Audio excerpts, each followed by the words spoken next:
তো আমি 2 ঘন্টা মটর ভিজিয়ে রেখেছিলাম। তার সঙ্গে আমি কয়েক টুকরো আলু ছোট ছোট করে কেটে নিয়েছি, টমেটো কেটে নিয়েছি, ধনেপাতা কেটে নিয়েছি, 2টো পেঁয়াজ কেটে নিয়েছি, রসুন বেটে নিয়েছি, আদার সঙ্গে সামান্য জিরে নিয়ে বেটে নিয়েছি। তো গ্যাস জ্বালিয়ে এবার আমি কুকারটাকে গরম করে নিয়েছি। সামান্য একটু তেল নিয়ে নেব, সরিষার তেল।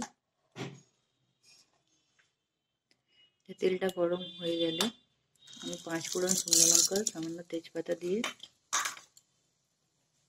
ভালো করে ভেজে নেব। তো ভালো করে আমার ফোড়ন ভাজা হয়ে গেছে। এবার পেঁয়াজ কুচি দিয়ে দেবো, আদা বাটা দিয়ে দেবো, রসুন বাটা দিয়ে দেবো, আদা জিরা বাটা দিয়ে দেবো, টমেটো কুচি দিয়ে দেবো,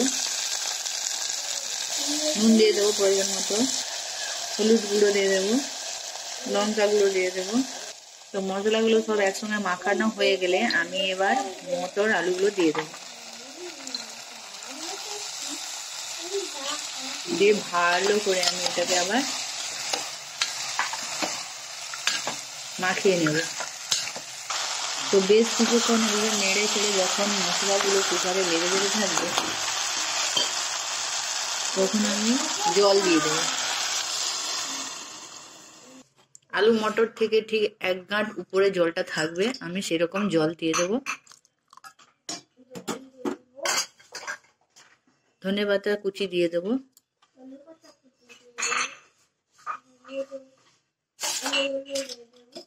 এবার কুকারের ঢাকাটা আমি লাগিয়ে দেব।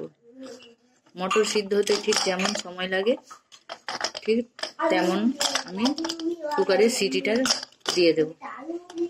তো কুকারের ঢাকাটা আমি লাগিয়ে দিয়ে এবার আগুনটাকে আমি লো করে দেব, কারণ আগুনটা যদি হাই রাখি তখন মটর থেকে খোসা সরে আলাদা হয়ে যাবে।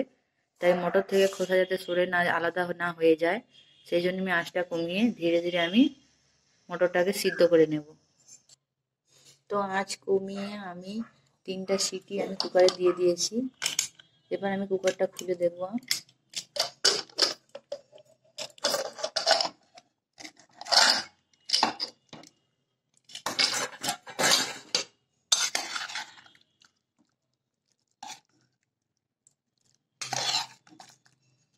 দেখুন কত সুন্দর হয়েছে। তো আমি একটা পাত্রে ঢেলে দেখব।